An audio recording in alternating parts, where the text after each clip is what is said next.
bird on a tree. I'm just sitting here. I got time. It's clear to see. From up here, the world seems small. We can see. Selamat pagi, Bapak Ibu saudara-saudari para sahabatku. Selamat pagi, salam sehat dan salam Nusantara. Assalamualaikum warahmatullahi wabarakatuh. Saya, Ibu Guru Sang Pencerah, ingin berbagi wawasan dan informasi mengenai sesuatu yang penting di dalam hidup kita, yaitu mengenai BBM. Hampir setiap hari atau setiap minggu kita mengisi bensin kendaraan kita, baik mobil maupun motor. Rasanya mustahil jika kita hidup tanpa BBM. Pada edisi pertama, saya sudah menjelaskan mengenai kegiatan eksplorasi dan kegiatan pengeboran sumur minyak. Saya juga sudah mengajak Bapak Ibu saudara-saudari para sahabatku untuk meninjau proses pengeboran sumur minyak, baik di darat maupun di lepas pantai, sekaligus melihat cara kerja mesin pumping unit dalam industri minyak modern. Dalam edisi kedua ini, saya Ibu Guru Sang Pencerah akan menceritakan sejarah waktu perjalanan BBM itu dalam lingkup antar negara. Selamat mendengarkan. Salam. Minyak mentah atau crude oil diyakini sebagai bahan bakar yang berasal dari fosil jasad renik jutaan tahun yang lalu. Karena perubahan alam, mendapatkan panas dan tekanan selama jutaan tahun, fosil jasad renik berubah menjadi senyawa hidrokarbon dan terbenam jauh di dalam perut bumi. Pada beberapa tempat, bahan ini muncul kembali pada permukaan bumi, dan ini sudah dikenal oleh manusia prasejarah. Ketika itu, sudah bisa dimanfaatkan oleh manusia sebagai bahan pengobatan dan sebagai bahan bangunan untuk membuat rumah. Selanjutnya pada pertengahan abad ke-19, pemakaiannya menjadi semakin banyak. Di benua Eropa dan Amerika Utara, di tengah-tengah revolusi industri, kebutuhan energi sangat meningkat. Saat itu dapat dipenuhi oleh batu bara. Demam akan minyak meliputi seluruh dunia, mulai dari Kekaisaran Rusia sampai ke Amerika Utara menjadi lokasi pengeboran minyak modern.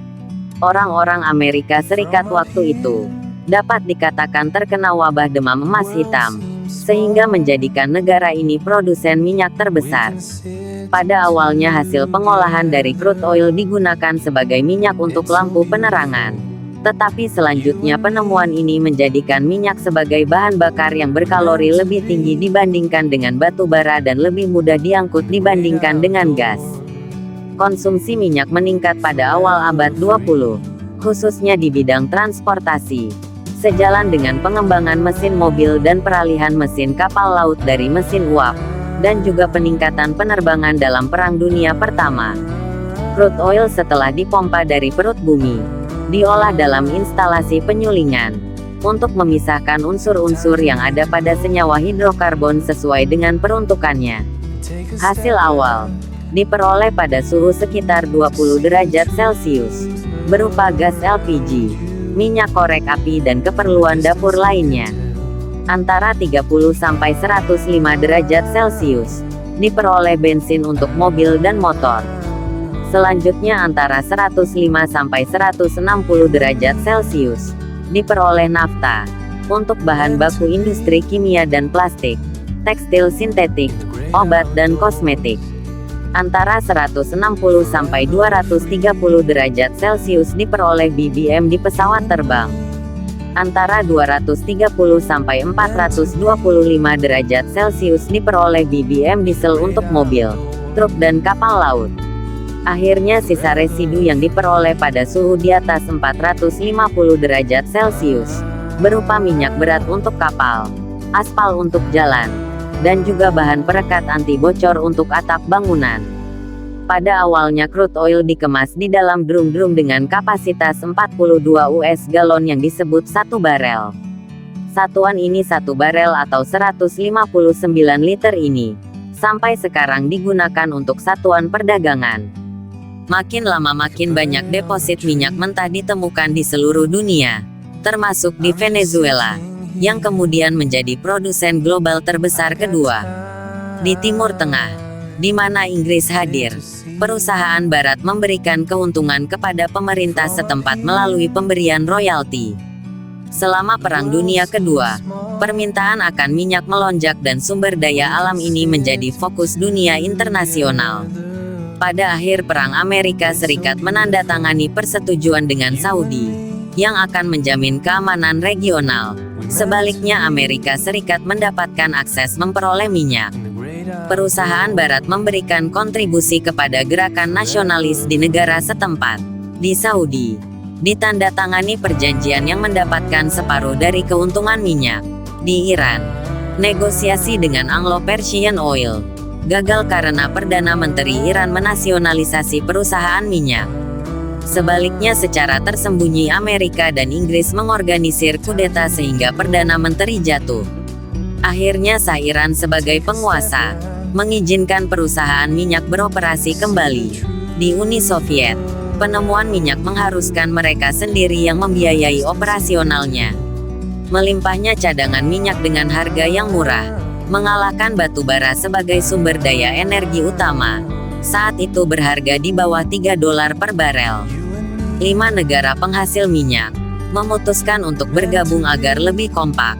Mereka mendirikan OPEC, organisasi negara-negara penghasil minyak. Bersama-sama, mereka dapat mengalahkan dominasi perusahaan Barat untuk menaikkan harga minyak dan menetapkan kebijakan-kebijakan. Bertahap banyak negara baru turut bergabung. Tahun 1972 Amerika Serikat, walau sudah mencapai puncak produksi, masih harus mengimpor untuk memenuhi kebutuhan yang terus meningkat. Ketika Inggris mulai menarik diri dari Timur Tengah, Saudi dan Iran yang dipersenjatai oleh Barat dapat berperan mengambil alih aspek keamanan. Krisis minyak. Sesudah Perang Yom Kippur antara Israel lawan negara Arab, OPEC untuk pertama kali menggunakan minyak sebagai senjata politik. Negara-negara sekutu Israel dikenakan embargo, dan produksi minyak dikurangi, sehingga harganya melambung tinggi. Ini krisis minyak pertama yang menghantam negara-negara industri yang bergantung pada emas hitam. Mereka berusaha mengurangi konsumsi minyak dengan cara mulai menggunakan energi alternatif, seperti energi nuklir, energi air atau batu bara kembali. Perusahaan juga berusaha menemukan sumur-sumur baru, antara lain dengan eksplorasi lepas pantai terutama di Laut Utara. Uni Soviet menjadi salah satu produsen minyak terbesar, di samping Amerika Serikat, yang juga mengeksplorasi di Alaska. Tahun 1979, terjadi revolusi Islam di Iran, dan Shah Iran digulingkan oleh Republik Islam yang punya kebijakan anti-Barat. Produksi minyak turun. Terjadilah krisis minyak kedua. Ada sengketa perbatasan antara Iran dan Irak yang mengakibatkan perang selama 8 tahun. Secara global, produksi negara non-OPEC meningkat, dan melebihi negara OPEC. Selanjutnya faktor supply dan demand lah yang menentukan harga per barelnya. Dengan demikian, untuk negara industri, kestabilan politik masih menjadi prioritas utama. Bahkan ketika Iran dan Irak menargetkan fasilitas pengeboran minyak di Teluk Persia sebagai sasaran tembak, kapal Angkatan Laut Barat bersiap menjaga kelancaran produksi minyak. Pada akhir perang, Irak melemah, bahkan punya hutang kepada Kuwait dan Saudi. Tetapi Irak masih mempunyai banyak peralatan perang, sehingga menjadikannya negara yang terkuat di Timur Tengah. Irak mengambil kesempatan ini untuk menginvasi Kuwait dengan dalih sengketa perbatasan. Koalisi internasional dibentuk PBB, dipimpin oleh Amerika Serikat, untuk menangani masalah.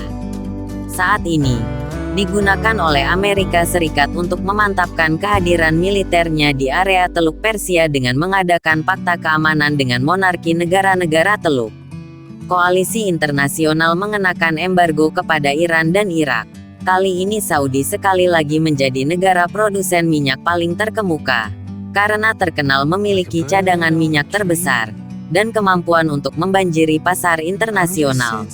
Di Rusia, Investasi baru membangkitkan industri minyak. Tetapi ketika harga minyak turun, pengeboran lepas pantai mengalami kerugian, dan perusahaan minyak mengalami kesulitan. Pada tahun 1998, mereka bergabung menyatukan usaha. 6 perusahaan minyak raksasa, menjadikan mereka sangat kaya dan berpengaruh di dunia. Di Timur Tengah, kehadiran militer Amerika Serikat menimbulkan keprihatinan. Di satu sisi, kelompok radikal tidak ingin ada sekutu Israel di sana. Di sisi lain, sanksi kepada Iran dan Irak dirasakan terlalu berat.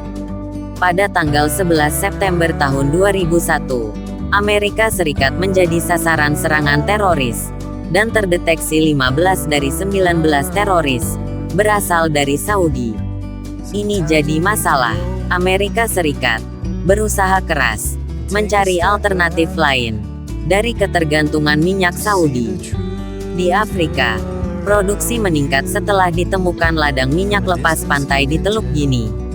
Di Timur Tengah, Amerika Serikat menginvasi Irak karena dicurigai memiliki senjata pemusnah massal. Beberapa tahun kemudian Irak kembali menjadi produsen minyak di pasar internasional. Sebaliknya, Iran menjual minyaknya kepada negara-negara industri baru di Asia, seperti India dan Tiongkok. Berlimpahnya minyak mendorong kemajuan ekonomi, dan kemajuan meningkat, terutama pada negara berkembang. Bapak, Ibu, Saudara-saudari, para sahabatku yang terhormat, bila Anda suka video ini, tolong agar like, subscribe, dan share. Jangan lupa untuk memberikan tanda jempol ke atas, agar saya Ibu Guru Sang Pencerah bersemangat untuk rajin membuat video pencerahan yang baru. Salam. Terima kasih Pak, hati-hati di jalan. Sama-sama Mbak.